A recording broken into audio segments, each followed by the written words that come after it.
오늘 우리에게 주시는 하나님의 말씀은 구약 성경 이사야서 53장 5절 말씀입니다. 구약 1032면에 있는 이사야서 53장 5절의 말씀을 제가 봉독하겠습니다. 그가 찔림은 우리의 허물 때문이요 그가 상함은 우리의 죄악 때문이라. 그가 징계를 받음으로 우리는 평화를 누리고 그가 채찍에 맞음으로 우리는 나음을 받았도다. 아멘. 오늘 복된 주일을 맞아 하나님께 나와 예배드린 모든 분들 가운데 하나님의 크신 은혜와 평강이 함께 하시길 주님의 이름으로 축원합니다. 우리 옆에 분과 인사하시겠습니다. 잘 오셨습니다. 은혜 받읍시다. 여러분, 오늘 함께 나눌 말씀의 제목은 나음을 받았다입니다. 여러분, 오늘 우리가 봉독한 이사야 53장 5절 말씀에 보면은 예수님께서 고난당하시고 십자가에 못 박혀 돌아가실 것에 대해서 이사야 선지자가 예언하는 예언의 말씀이 나옵니다. 여러분, 예수님께서는 죄가 없으신 분인데 왜 고난을 당하시고 십자가에 못 박혀 돌아가셔야 했을까요? 오늘 우리가 봉독한 5절 말씀은 이렇게 말하고 있어요. 우리의 허물 때문에, 또 우리의 죄악 때문에, 또 우리로 하여금 평화를 누리게 하시려고, 또한 우리로 하여금 나음을 받도록 하시기 위해서 죄가 없으신 예수님께서 우리 대신 고난을 당하시고 십자가에 못 박혀 돌아가셔야 된다고 말씀을 하고 있습니다. 여러분, 하나님께서 사람을 만드셨을 때 이렇게 말씀하셨죠. 보시기에 심히 좋았더라. 하나님께서 보셨을 때 그렇게 좋았던 사람들의 모습이 왜 예수님께서 고난당하시고 십자가에 못 박혀 돌아가실 수밖에 없을 정도로 죄 가운데 힘들어하고 허덕이며 그렇게 어렵게 살아가게 됐을까요? 그 근원의 문제는 다른 것이 아니라 바로 죄 때문에 그렇습니다. 하나님께서 우리에게 주신 은혜, 축복, 평강을 빼앗아가는 것은 바로 죄입니다. 여러분, 창세기 3장 말씀에 보면은 아담과 하와가 범죄하여서 하나님과 멀어지게 된 이야기가 나옵니다. 에덴 동산에 쫓겨난 이야기가 나옵니다. 원래는 그들이 죽지 않아도 됐고 하나님과 함께 행복하게 영원토록 살도록 만들어진 존재였음에도 불구하고 그들이 범죄함으로 말미암아 그 하나님의 은혜와 축복을 잃어버리게 되었다는 것입니다. 여러분, 오늘은 죄로 인해서 생겨난 문제, 그리고 어떻게 하면 그 죄의 문제를 해결할 수 있을까 함께 생각해보며 은혜를 나누고자 합니다. 첫 번째로요, 여러분, 사람들은요, 너무나 많은 사람들이 상처, 아픔 때문에 힘들어하고 있습니다. 여러분, 제가 말씀을 전하기 전에 있어서 먼저 그렇게 여러분을 축복하죠. 하나님의 크신 은혜와 평강이 여러분과 함께 하길 바란다고 그렇게 축복을 합니다. 그 이유는 무엇이냐면요, 제가 지금까지 신앙생활을 해오면서 또 사역을 해오면서 여러 성도들을 봤을 때 이 평강이라는 것이 얼마나 중요한지를 너무나 깊이 깨달았기 때문에 그렇습니다. 사람들을 볼 때 성공하고 돈 많이 벌고 세상적으로 잘 나갔어요. 사람들의 부러움을 사요. 그런데 정작 그분들 마음에서 평강이 사라지면요, 그 모든 것이 다 소용이 없더라고요. 돈 많아요. 사람들로부터 사장님, 회장님 대우받습니다. 이사장님, 그렇게 대우를 받아요. 그런데 정작 본인이 마음의 평강을 잃어버리니까요, 그 모든 것이 다 소용이 없어요. 죽을 것만 같아요.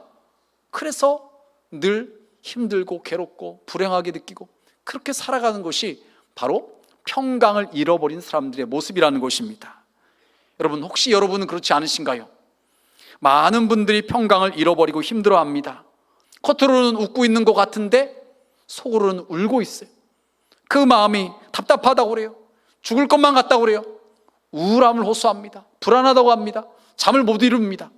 절망 가운데 빠져 있습니다. 여러분, 이것이 바로 죄로 인해서 사람들이 힘들어하고 살아가는 사람들의 모습이라는 것입니다. 여러분, 그런데 이것이 오늘날 우리만의 이야기가 아니라 구약 성경에도 보면 이 믿음의 이 선조들하고 말할 수 있는 믿음의 사람들도 그런 모습이 드러나요. 아브라함 같은 경우 믿음의 조상이라고 불리잖아요. 하지만 이 말씀을 묵상해 보면 그에게도 상처, 아픔이 있었던 것 같습니다.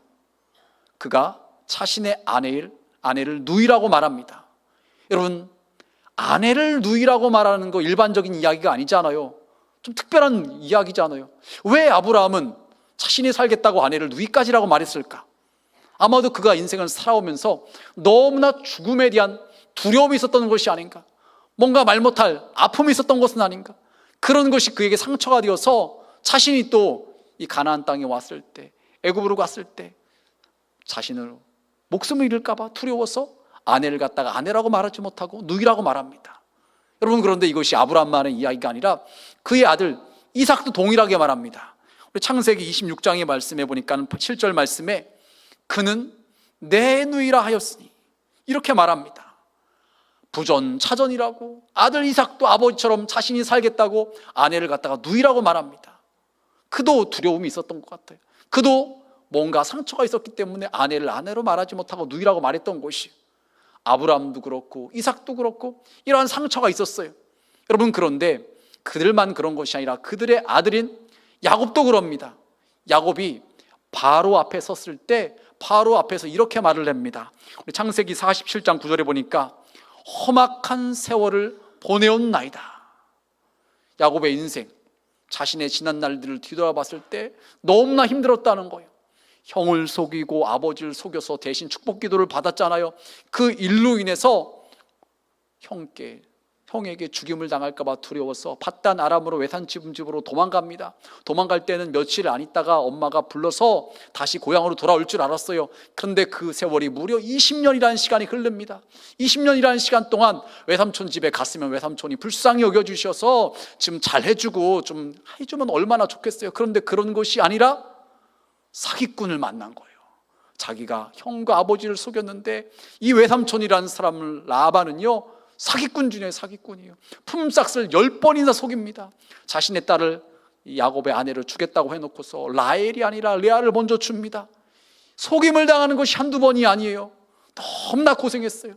이 말씀에 보면은 밤새 자지도 못하고 추위와 더위와 싸우면서 외삼촌이 맡긴 그 양떼를 갖다 가축을 돌보느냐고 너무나 고생을 했어요. 그런데 이게 끝이 아니잖아요. 그러고 나서 이제 하나님께서 축복해 주셔서 다시 고향으로 돌아오는데 형에서가 군인 400명을 이끌고서 쫓아오고 있다는 얘기가 들려요. 이제 고생 끝 행복 시작인 줄 알았는데 형의 마음이 아직까지 풀리지 않은 거예요. 큰일 났다, 죽겠다, 우리 어떡하냐. 야곱이 이런저런 방법을 갖다가 다 생각합니다. 때를 나눠가지고서 형이 이때 쪽을 치면 이쪽 때는 도망가고 이쪽을 치면 이쪽은 도망가고 나름대로 머리를 다 굴려요. 안 되겠어요. 그래도 안 되겠어요. 약복강가에서 하나님과 씨름하는 것입니다. 나를 축복하지 않으면 놓아주지 않겠다고. 이렇게 험난한 세월을 갖다가 보내는 것이 야곱의 인생이었다는 것입니다. 그래서 바로 앞에 섰을 때 내가 험악한 세월을 보내었나이다, 이렇게 이야기를 하는 거예요. 야곱 안에 있는 수많은 그 아픔, 상처가 있었음을 우리는 보게 되는 것입니다. 여러분, 그런데 이것이 구약 성경의 인물들만 그런 것이 아니라 신약 성경에도 예수님께 나왔던 많은 사람들이, 예수님을 만났던 사람들이 그 아픔, 그 상처를 가지고 예수님께 나와왔고 예수님을 만났던 이야기가 나와요.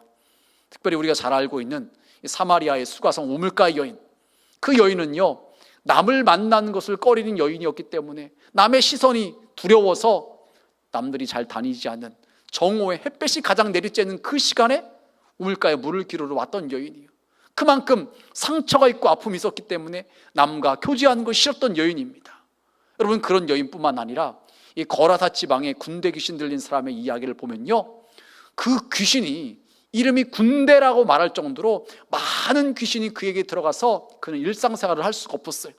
무덤가에서 다니면서 거기서 괴성을 지르면서 소리를 치고 옷을 벗고 다니고 사람들이 그를 갖다 제어하려고 해도 힘이 너무 세서 제어할 수가 없었어요.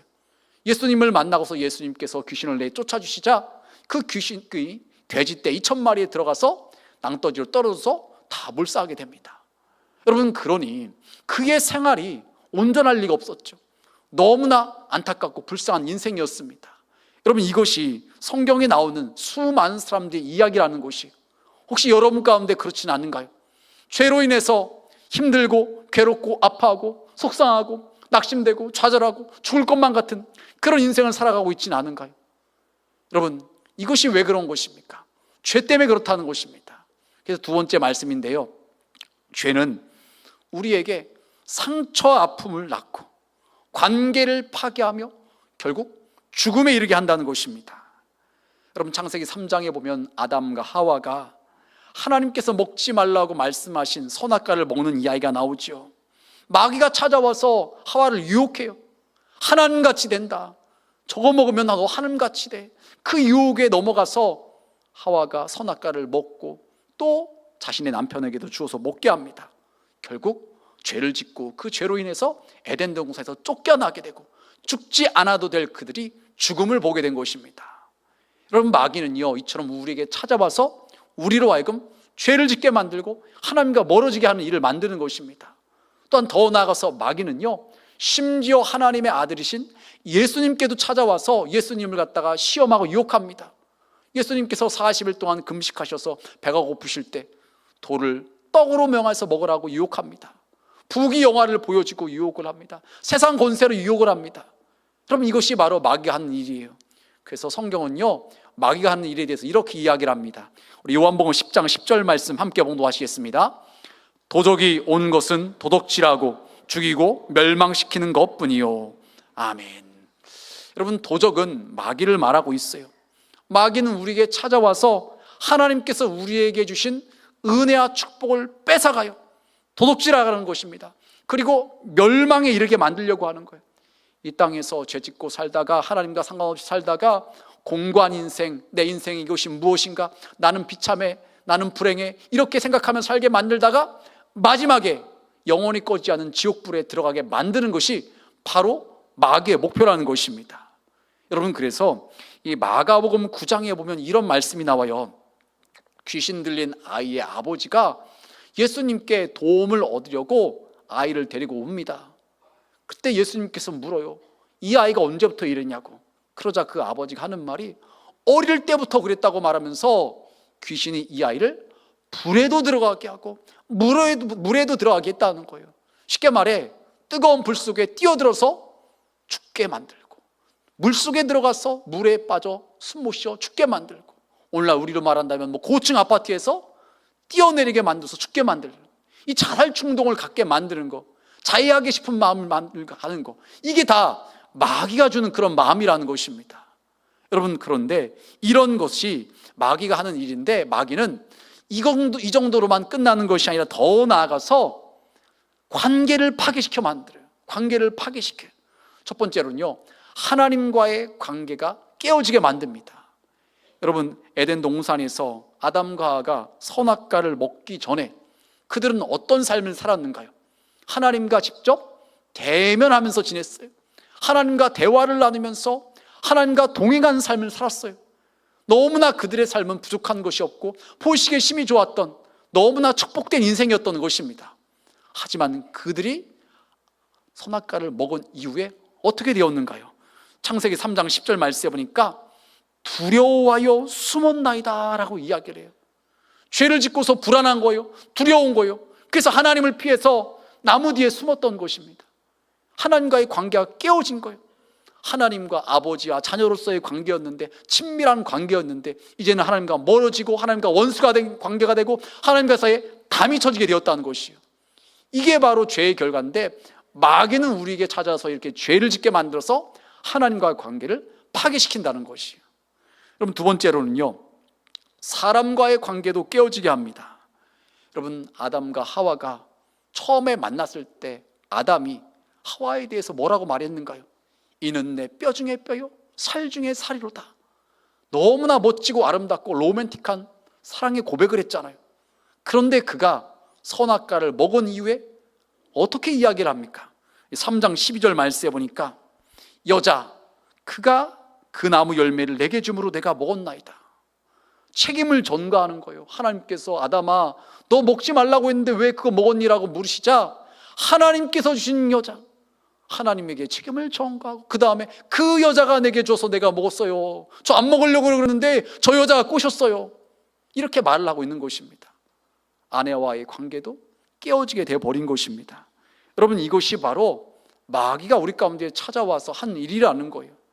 여러분, 이런 것이 마귀가 하는 일들인데, 여기에 넘어가면, 여기에 미혹되면요, 그 다음부터 우리의 인생은요 늘 상처, 아픔, 투성이에요.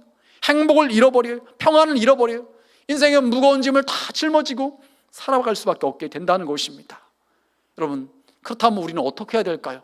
세 번째 말씀입니다. 예수님의 십자가 보혈의 공로를 의지해야 되는 것입니다. 여러분, 요한복음 4장 말씀에 보면은 사마리아 우물가 여인 이야기가 나오죠. 앞서도 말씀드린 것처럼 이 여인은요, 사람들을 만나기 싫었던 여인이에요. 사람들과 눈 마주치는 거 싫어요. 사람들의 시선을 피하고 싶어요. 사람들이 뒤에서 수군거리는 거 다 알고 있어요. 저 행실이 올바르지 않은 여자. 남편이 옛날에 5명이나 있었대. 그런데 지금도 살고 있는 사람이 남편도 아니래. 여러분, 이 여인 너무나 힘들었을 거예요.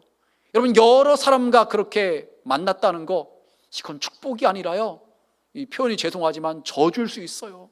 얼마나 괴롭겠어요. 얼마나 힘들겠어요. 이 남자와 살다가 헤어지고서 또 다른 남자 만났어요. 그 이유가 무엇일까요? 이 남자랑 살면 좀 행복하겠지, 내가 좀 기쁘겠지, 좋겠지라고 그런 기대한 마음을 가지고서 또 만났을 거예요. 근데 막상 살아보니까 이 남자도 아니에요. 또 그래서 어쩔 수 없이 헤어졌을 거예요. 이혼하고 싶어서 이혼 사람이 어디가 있겠습니까? 다 잘 살라고, 행복하게 살라고 결혼을 한 거지요. 그런데 막상 살다 보니까 또 갈등이 생기는 거예요. 또 아파요. 그래서 어쩔 수 없이 이혼을 했고 또 다른 남자를 만나면서요, 이 남자는 그 사람과 달라, 이 사람은 정말로 멋진 사람이야, 나를 생각하고 나를 위해주고 최고의 남자야, 이런 줄 알아서 결혼을 했더니 또 상처가 생기고 또 아픔이 생기는 거예요. 그런 것을요, 지금 5번이나 했다니까 그 가슴이 찢어질 대로 찢어졌을 거예요. 너무나 괴로웠을 것입니다. 여러분, 그래서 혹여라도 우리 주변에 누군가 이혼한 분들이 있다면요, 함부로 정죄할 수가 없어요. 오죽하면, 얼마나 힘들면, 얼마나 괴로우면요 그랬겠어요. 이해하고 측은히 여기고 기도해주고 격려해줄 수 있어야 돼요. 여러분, 이 우물가 여인이 너무나 힘든 그런 상태 가운데 있었어요. 그래서 사람 만나기를 꺼렸던 것이에요. 그런데 예수님께서 그것을 아시고서 그 여인의 상처 아픔을 치유하시고 구원하시기 위해서 일부러 우물가에 가서 그 여인을 만나신 거예요. 그리고 하시는 말씀이 내 남편을 데려오라고 말씀을 하세요. 그러자 이 여인이 저는 남편이 없다고 말해요. 근데 예수님께서 하시는 말씀이 방금 읽은 4장 18절 말씀처럼 남편 5이 있었고 지금 있는 나도 내 남편이 아니라고 말하면서 내 말이 옳다고 하시는 거예요. 예수님께서 다 알고 계세요. 그래서 이 말을 듣던 이 여인이 깜짝 놀라요. 어떻게 내 속사정을 다 아는가? 나에 대해서 너무나 잘 알고 계시네. 그래서 예수님과 대화를 나누는 과정 가운데 이 여인이 상처가 치유되고 아픔이 치유되는 것입니다. 그래서 이 여인이 어떻게 하냐면요, 우리 4장 28절에서 29절 말씀에 보니까 이렇게 말씀하고 있어요. 먼저 28절 말씀 제가 읽어드리면요, 여자가 물동이를 버려두고 동네로 들어가서 사람들에게 이르되. 그러면 이 여인은요, 물동이가 소중한 거예요. 늘 사람들을 피해서 처음으로 나오는, 유일하게 나오는 것이 물길로 나와야 돼요. 먹고는 살아야 되니까, 목은 축여야 되니까 다른 때는 사람 피해서 안 나오더라도 물을 위해서 물동이가 꼭 필요한 거잖아요. 그런데 물동이를 버려두고 동네로 가서 사람들에게 말을 해요. 사람 피하던 여인인데 동네 가서 사람들을 만난다고요? 이 여인에게 있어서는 특별한 이야기예요. 그런데 그 여인이 가서 뭐라고 말합니까? 우리 29절 말씀에 보니까 내가 행한 모든 일을 내게 말하는 사람을 와서 보라. 이는 그리스도가 아니냐니. 전도하는 거예요. 여러분, 이분을 보세요. 이 예수님을 보세요. 이분이 그리스도입니다. 구원주입니다. 메시아입니다. 이분이 내가 말한 모든 것을 다 알고 있습니다. 내가 한 모든 것을 다 알고 있습니다. 이분이 바로 우리의 구원주라고, 이분을 믿어야 된다고 전도하게 된 거예요. 여러분, 이 여자가 어떻게 이렇게 됐습니까? 그 마음에 있는 깊은 상처, 아픔이 다 치유되니까요, 완전 인생이 바뀌게 된 것입니다. 여러분, 이것이 우물가 여인만의 이야기인가요? 우리 누가복음 19장 8절에 보면 이런 말씀이 있어요. 삭개오의 이야기인데요, 삭개오가 예수님께 하는 말이 내 소유의 절반을 가난한 자들에게 주겠사오며, 그 다음에 누구의 것을 속여 빼앗은 일이 있으면 내 갑절이나 갚겠나이다 고 이야기를 해요. 여러분, 우리는 종종 뉴스를 통해서 그런 좋은 이야기를 듣잖아요. 돈 많은 우리 재벌이나 사장이나 회장들 가운데 고액을 갖다가 기부했다는 거 얘기 들어요. 아니면은 또 연세가 많으신 분들 가운데 세상을 떠나기 전에 그동안 모아놨던 돈을 갖다가 기부했다는 그런 얘기를 들어요. 물론 예외적인 또 어려운 형편에서 그렇게 하는 분들도 있지만요, 여러분, 그런데 지금 말씀에 나온 이 삭개오는요, 그런 사람들과는 차원이 다른 인물이었어요. 이 삭개오에게서 최고는요, 돈이었어요.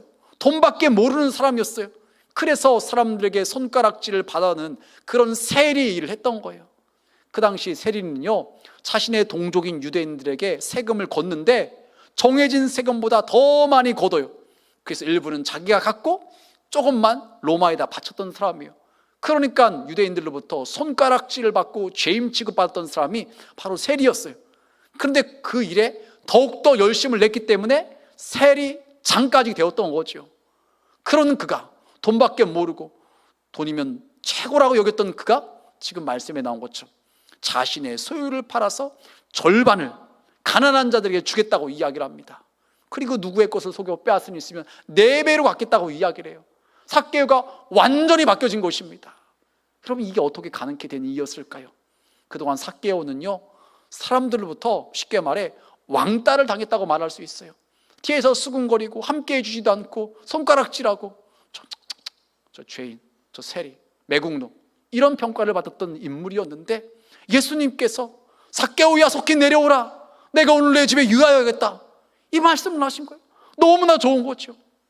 사람들로부터 칭찬을 받고 사람들을 존경을 받는 그 예수님이 나의 집에 불러오신대, 나를 갖다가 인정해 주시네. 그리고서 예수님께서 하시는 말씀이 이 사람도 아브라함의 자손이라고 말씀을 하시면서 오늘 이 집에 구원이 임하였다고 말씀을 하십니다. 삭개오가 너무나 감격스러운 거예요. 그 예수님과의 만남, 예수님과의 말씀을 듣는 과정 가운데 그의 상처 아픔이 치유돼 가지고서 이제는 완전히 새로운 사람은 변화가 된 것입니다. 여러분, 제가 전도사 시절에 섬겼던 교회에서 목사님과 함께 어느 교회에서 진행하는 치유 수양회를 다녀온 적이 있어요. 쉽게 말해서 한 2박 3일 정도의 수련회라고 생각을 하시면 될 거예요. 여러분, 그런데 그때 하나님께서 그동안 제가 몰랐던 제 안에 있었던 깊은 상처가 있었던 것을 갖다 보여주시고 깨닫게 하시는 거예요. 그게 뭐냐면요, 하나님께서 제 어릴 적 모습을 보여주시는데, 제가 어릴 적에 부모님께서 다투시고서 어머님이 남동생을 데리고서 외갓집에 가 계신 적이 있었어요. 그 기간이 그렇게 길지도 않고 한 몇 달 정도였던 것 같아요. 그런데 그 시간이 저는 몰랐는데 하도 어릴 적 일이라서 저에겐 큰 상처 아픔이었었나 봐요. 하나님께서 보여주신데 뭘 보여주시냐면요, 제가 동네 친구들에게, 그 꼬마 어린 아이들한테 이렇게 말합니다. 나도 엄마 있다? 이렇게 말을 하는 것을 하나님께서 저에게 보여주시는 거예요. 아, 저게 내 모습이었구나. 내가 엄마가 없는 그 3개월이 너무나 힘들었구나, 너무나 상처였구나, 너무 힘들었구나. 그것을 갖다가 보여주시면서 저를 깨닫게 하시는 거예요. 그래서 제 마음을 어루만지시고 치유하시는 거예요. 저는 어릴 적 일이고 하도 오래전에 이어서 전혀 생각 못했어요. 근데 제 내면에는요, 그것이 상처로 남아 있었던 거예요. 그것이 아픔으로 남아 있었던 것입니다. 그런데 하나님께서 그 수련회 기간에, 그 예배 시간에 저에게 그것을 보여주시면서 제 마음을 어루만져 주셔서 치유해 주셨던 것입니다.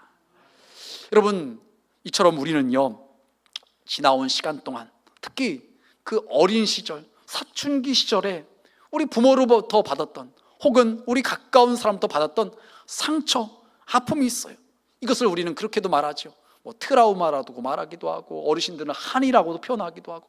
근데 문제는 이것이 우리 가운데 남아 있어서 쓴 뿌리가 되어서 때로는 우리 자신을 찌르기도 하고, 어느 때는요, 주변에 있는 사람들을 막 찌르기도 하는 거예요.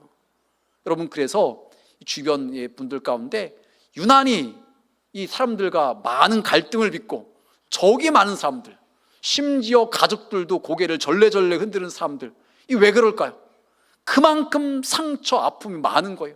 그래서 그렇게 하는 것입니다. 여러분, 이런 문제들 우리가 어떻게 해결할 수 있을까요? 오늘 본문 말씀 이사야 53장 5절 말씀 이렇게 말합니다. 우리 다 같이 한 목소리 읽도록 하겠습니다. 그가 찔림은 우리의 허물 때문이요, 그가 상함은 우리의 죄악 때문이라. 그가 징계를 받음으로 우리는 평화를 누리고 그가 채찍에 맞음으로 우리는 나음을 받았도다. 아멘. 여러분, 예수님께서는 죄가 없으신 분임에도 불구하고 우리의 상처, 아픔, 우리의 저주와 죽음의 문제를 해결하시기 위해서 고난당하시고 십자가에 못 박히신 줄 여러분 믿으시길 바랍니다. 그래서 우리는요, 믿음의 눈을 들어서 그 예수님의 십자가를 바라봐야 되는 것입니다. 십자가가 우리의 중심이 되게 하는 것입니다. 그럴 때 그 주님의 보혈의 능력이 우리 가운데 임해서 우리의 모든 상처 아픔이 치유되고 우리가 새롭게 변할 수가 있는 것이에요. 여러분, 십자가는 어떤 장소냐면요, 하나님의 신적 교환이 이루어지는 장소예요. 그래서 신학적 표현으로서 디바인 익스체인지라고 말합니다. 우리의 죄가 십자가를 통해서 사함을 받는 거예요. 저주가 축복으로 바뀌는 것이에요. 우리의 약함이 강함으로 바뀌어지는 것입니다. 불안하고 답답한 마음이 평안함으로 바뀌어지는 거예요. 불행한 인생이 축복된 인생으로 바뀌는 것이 바로 여러분 십자가인 줄 여러분 믿으시길 바랍니다. 여러분, 그래서 우리는요, 주님 앞에 우리의 모든 아픔과 상처를 다 토로하면서 주님 앞에 모든 것을 다 내려놓을 수 있어야 돼요. 여러분, 시편 말씀에 보면은요, 다윗이 작사한 시가 많이 나오는데 거기는 하나님을 찬양하는 그런 시도 많이 나오지만요, 탄식하고 어느 때는 자기를 힘들게 했던 사람들을 막 저주하는 그런 내용도 나와요. 하나님께서 그것 때문에 막 혼내고 그러지 않으세요. 하나님께서 다 받아주시는 것입니다. 우리가 힘들다고 하는 거, 우리가 괴롭다고 하는 거, 우리가 죽겠다고 하는 거, 심지어 우리를 아프게 했던 사람들, 하나님 그를 벌 내려 주십시오. 하나님 그를 혼내 주십시오. 이런 것도 그냥 다 우리가 투덜거리는 거 다 받아주신다는 것입니다. 그런데 우리가 꽁꽁 싸매고 아무렇지도 않은 것처럼 그냥 덮어놓고 그냥 그렇게 넘어가면요, 우리 안에 있는 그 상처 아픔 여전히 남아서 우리를 힘들게 하고 우리를 괴롭게 하고 우리를 아프게 한다는 것입니다. 이것이 드러나고 치유받을 때만이 우리가 온전히 회복되어서 하나님께서 우리에게 바라시는 대로 그 참된 평안함과 그 기쁨을 누리며 살아갈 수가 있는 것입니다. 여러분, 말씀을 정리하겠습니다. 우리는 다 치유받아야 되는 존재들이에요. 저를 비롯해서 우리 모든 성도들 정도의 차이만 있지 다 이런저런 상처 아픔이 있습니다. 여러분, 우리는 그 모든 상처 아픔을 하나님 아버지께 다 내려놓을 수 있어야 돼요. 예수님의 십자가 앞에 내려놓을 수 있어야 되는 것입니다. 여러분, 우리 육신의 아버지는요, 몰라서, 우리 부모님은 몰라서 우리에게 상처를 줬을 수 있어요. 우리에게 아픔을 줬을 수 있어요. 원래 그런 계획은 아니었는데, 의도는 아니었는데 해서는 안 되는 말을 했어요. 때로는 너무 모질게도 굴었어요. 엄격하게도 굴었어요. 그래서 엄마 아빠만 생각하면 너무나 무섭고 너무나 두려운 존재로 여겨질 수 있어요. 하지만 우리 하나님 아버지는 그런 분이 아니라는 것입니다. 사랑과 자비 하나님이시라는 거예요. 우리를 너무나 사랑하셔서 독생자 예수님까지도 이 땅에 보내신 그 사랑의 하나님이심을 우리가 믿을 수 있어야 된다는 것입니다. 여러분, 그분께서 우리에게 이렇게 말씀을 하십니다. 53장 5절 말씀의 마지막에 보니까 우리는 나음을 받았도다. 예수님께서 고난받으시고 십자가에 못 박혀 돌아가신 이유가 우리로 나음을 받게 하시기 위함인 줄 여러분 믿으시길 바랍니다. 그래서 우리는요, 혼자서 힘들어하고 혼자서 슬퍼하고 낙심하고 좌절하는 것이 아니라 우리의 모든 상처 아픔을, 우리의 모든 삶의 짐을 다 주님께 가지고 나서 내려놓고 주님의 보혈의 공로로 주님께 나아갈 수 있어야 되는 것입니다. 그렇다면 우리 안에 있는 상처 아픔이 치유되고 회복이 되어지는 거예요. 제가 알고 지내는 어느 여자 권사님이 계세요. 과거에 이혼을 하고 너무나 힘든 시간을 보냈어요. 그런데 주님 앞에 나와서 주님께 부르시죠. 기도하고 예배하는 가운데 그분의 그 모든 상처 아픔이 치유돼요. 과거에 이혼했던 거, 아픔 상처가 있었던 거, 그것은 변하지 않는 사실이에요. 하지만 그분이 주님을 만나는 순간, 주님께서 그분 가운데 임하셔서 그분을 어루만져 주시는 순간 그의 모든 상처가 아픔이 치유가 됐어요. 그래서 주님 앞에 나와서 기쁨으로 예배하고 기쁨으로 찬양하고요, 열심히 기도하고요, 또 열심히 헌신 봉사하고 다른 사람을 위로하고 격려해주는 그런 사람으로 바뀌어진 것을 제가 보게 됐어요. 그것을 보면서 제가 하나님의 어루만지심이라는 것이 이거구나. 그분의 그 아픈 상처 치유가 되지 않을 것 같고 늘 아파하고 힘들어할 것 같고 늘 왜 내가 이런 어려움과 아픔을 당해야 되는가 하면서 남편을 갖다가 원망하고 저주하고 아마 그렇게만 지낼 것 같은데 하나님께서 그분 가운데 임하시자 그 모든 상처 아픔이 치유되는 거예요. 이제는 새로운 인생이 되었어요. 주님의 은혜가 그에게 임하자, 주님의 사랑이 그분 가운데 임하자 이제는 그 상처 때문에 더 이상 아파하거나 힘들어하지 않고 이제는 다른 사람을 치유하고 위로하고 주님께로 인도하는 너무나 멋진 인생으로 바뀌게 된 것을 제가 봤습니다. 여러분, 우리의 인생이 그렇게 돼야 되지 않을까요? 계속해서 상처 아픔 때문에 힘들어하고 낙심하고 좌절하고 내 인생은 안 돼, 나는 끝났어, 나는 불행해, 이런 말을 하는 것이 아니라 이제는 주님으로 인해서, 주님을 만남으로 인해서 그 십자가의 보혈로 새로워져서 이제는 우리의 인생이 달라져야 된다는 거예요. 주님께서 우리에게 바라시는 것은요, 우리가 행복하길 바라세요. 기뻐하길 바라세요. 늘 주님의 은혜 가운데 참된 평안을 누리길 바라세요. 그런데 우리가 늘 죄의 문제에 갇혀 있으면요, 그것 때문에 상처 아픔 때문에 힘들어하고 괴로워하고 우리 인생이 불행한 인생이 될 수밖에 없다는 것입니다. 바라긴 예배에 오신 우리 온천중앙의 우리 모든 성도님들은요, 믿음으로 십자가 앞에 나아가는 가운데 보혈의 공로의 능력을 체험해서 우리의 모든 상처 아픔이 치유되고 이제는 주님께서 주시는 참된 평안과 기쁨을 누리며 살아갈 수 있는 우리 모두가 되시길 주님의 이름을 축원합니다. 사랑과 은혜가 풍성하신 하나님, 내 마음속에 울고 있는 내가 있었습니다. 남몰래 괴로워했던 우리가 있었습니다. 내 마음에 깊은 상처 아픔, 어찌할 바를 모르고 살아왔던 우리의 지난 날들이 있었습니다. 그 모든 것을 주님께 아뢰입니다. 주님, 주님의 보혈로 우리를 덮어주사 깨끗하게 치유받게 하여 주시옵소서. 이제는 새로워져서 이제는 온전히 회복되어 주시옵소서. 주님 주시는 참된 평안과 기쁨을 누리며 살게 하시고 이제는 더 나아가서 힘들어하고 있는 사람들, 주님 떠나서 어찌할 바를 모르고 사는 사람들에게 주님의 사랑을 전할 수 있는 우리 모두가 되게 하여 주시옵소서. 감사하며 예수님의 이름으로 기도하옵나이다. 아멘.